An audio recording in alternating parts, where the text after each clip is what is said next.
Soldier's Heart by Gary Paulsen. Chapter 7. Town Life. They went into camp again, and this time they sat for 3 months. They were there so long they thought of the camp as a town, and gave the paths between the tents street names based on Minnesota towns. Soon signs were stuck on poles: Winona Avenue, Taylor Falls Street. It went from summer into fall, and they cut trees and made log shanties and drilled in the rain and then snow, but spent most of their time in the log huts, plugging leaks, keeping out cold wind, and trying to get their clothes dry. They were rarely successful. Disease spread through the camp like fire as the weather worsened, and with the disease came the rumors. It was said that McClellan was afraid to fight. Almost all the men, including Charlie, loved the new commander and felt that he was only trying to be easy on the men by avoiding a winter campaign.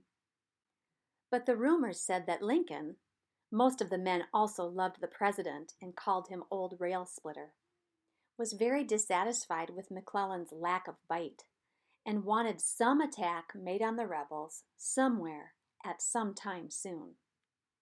This did not translate into action, and the men sat another month, getting sicker and sicker, both physically and in their spirits. Rumor said that a whole regiment from New York had deserted and gone home. It turned out not to be true. 4 men had deserted from a New York regiment and had been caught and tried and shot by firing squads. But it showed the lack of morale.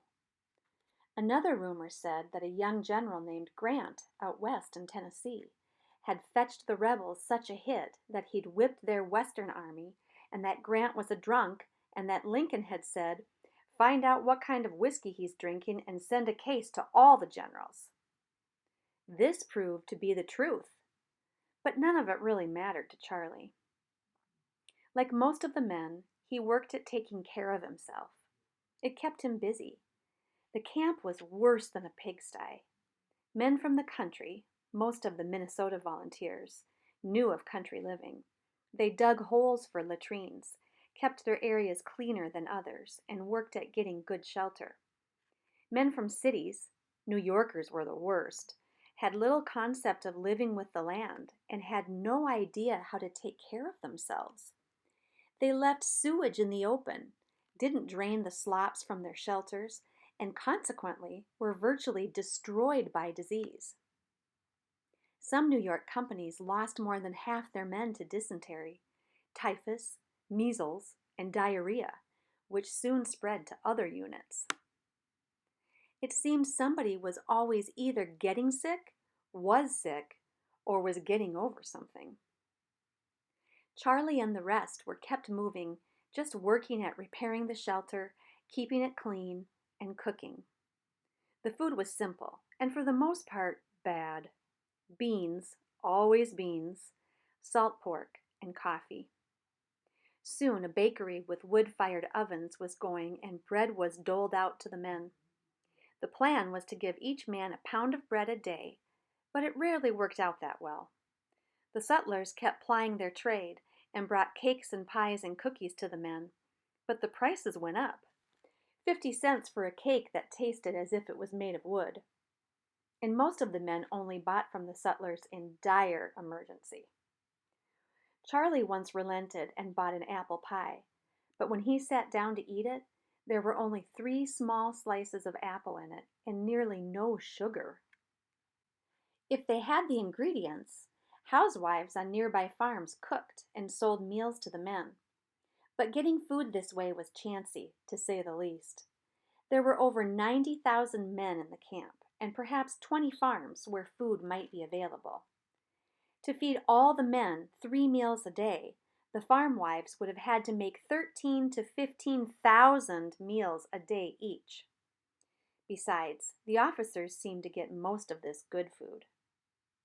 Officers were initially the only ones allowed whiskey as well. Charlie didn't drink, but like everybody else, thought it unfair in the extreme that only officers were considered able to handle it. There was a small mutiny among some of the units, and soon whiskey was made available to all troops, although the enlisted men were to be issued it by the settlers. A shot a day to ward off the ague, chill, and fever of winter camp, and were supposed to drink it right where it was issued. There was very little that was fair about the whole situation, at least from Charlie's viewpoint, and it quickly became obvious to him that it was every man for himself. He became adept at camp survival. He pulled his own weight, took his turn gathering food and wood, and cleaning and cooking, but he made a private world for himself where he kept his thoughts and knowledge. He worked constantly on his equipment, shining the leather, changing his cartridges if they became damp or seemed even a bit moist, and most of all, tending to his feet and his rifle. "Charlie, you're going to wear that rifle out," a man named Campbell told him one night while they sat by the trench stove. They had learned how to dig a trench a foot wide and a foot deep along the floor of their shelter, then out under a wall and into the open. The trench was covered with flat rocks and a barrel placed over the opening outside to make a passable chimney. When the men built a fire in the trench inside the log hut, the rocks would become hot and heat the whole shelter. Charlie looked up at Campbell, then back to his rifle. He had forgotten none of what had happened. He knew it would come again. It had to come again because they were here. You did not have an army without a battle. It was what the generals wanted, what they needed, a battle to use their armies. On both sides, it was all up to the generals, the officers. If it was left up to the men who did the killing and dying, there would be no war. Death would still come. "I'll be needing this rifle." He spoke down, as if talking to the weapon. He did not like to look at people as much as he once did. He did not like to learn about them. It was better if he didn't know them, become too friendly with them. They died so fast. "Pshaw! We'll be in this camp all winter. They ain't gonna fight when it's cold." Charlie said nothing, but he remembered a night on guard duty. Down along the river, he was put on picket duty, making sure there would be a warning if the Rebs on the other side of the river decided to attack. That night, he was hunkered down behind an oak to get out of the wind. It was so cold, he was reminded of Minnesota. And he heard a voice come from across the river, low and in a soft drawl.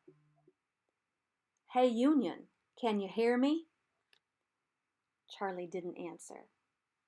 "Bluebelly, are you deaf?" Oh well, Charlie thought. Why not talk to him? "What do you want?" "Just to talk. Maybe do a little trading." "Trade bullets," Charlie said. "That's all you want." "Nah, it's too cold to fight. I've got me some good cut tobacco over here. You got any coffee? We're down to burned oats for coffee of a morning." As it happened, Charlie had an extra half-pound of coffee beans he'd been issued that afternoon. For months they hadn't had coffee at all, and had been using burned oats themselves for a hot morning drink. But when ration came, as usual, the Army would get it wrong and issue triple rations. Now there was a glut of coffee. Charlie didn't use tobacco, but he knew men who did, and Southern tobacco was much better than the foreign tobacco available to the Union Army now that the South had seceded.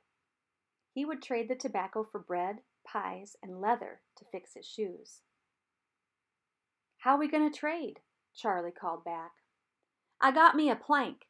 I'll throw a line over to your side on a rock, and you pull the plank across with the tobacco, and I'll pull it back with the coffee. Don't you shoot me when I stand up." "I won't." There was a half a moon, and Charlie peeked around the oak and watched as a slight figure stood up across the river. He was dressed poorly, his feet wrapped in what looked like sacks, and his coat tattered and worn. Even in the moonlight, he could see that the boy's face was dirty. He thought, I probably look the same, but the Reb looked even younger than Charlie. Mind the stone, the boy called, and threw a rock with a string tied to it. The river was 40 feet wide, and the string snarled on the first toss, and he had to retrieve it and toss it twice more before the rock made it. Charlie moved from behind the oak and picked up the string. He kept low, he couldn't help it. But in a few minutes he had pulled the board across the river and found the tobacco wrapped in a cloth. He wrapped his coffee beans and put the package on the plank. All right, pull it back, he called, and the piece of wood made its way across the water. Charlie watched it until it reached the other bank, and then he moved behind the oak, squatted down out of sight, and tucked the tobacco inside his coat. Hey, Bluebelly, you still there? I'm here. This coffee looks good. Can you get more? Some. Let's trade again tomorrow night. I can get all the tobacco you need. All right. There was another silence then. Where you from, Union? Minnesota. Where's that? How could he not know where Minnesota was? Up north of Iowa. Oh, I'm from Alabama. You a farmer? I worked on farms. Me too. What do you grow? Potatoes, corn, squash, wheat and oats and barley. Same as us, except we have greens and baccy and some rice in the bottoms. This is right stupid, ain't it? What? Here we be, both farmers, talking and trading goods, and tomorrow or the next day, we gotta shoot at each other. I hope, Charlie thought, you don't hit me. Ain't it stupid? The boy asked. Yes. I gotta go now. My trick is near up. I'll yell for you tomorrow night. And that was it. There was no further talk or trading because an officer had heard Charlie and jumped him about speaking to the enemy. And the same must have happened to the Reb, because the next night Charlie leaned against the oak and somebody fired from the other side of the river and drew splinters off the tree 4 feet over his head. The truce was over.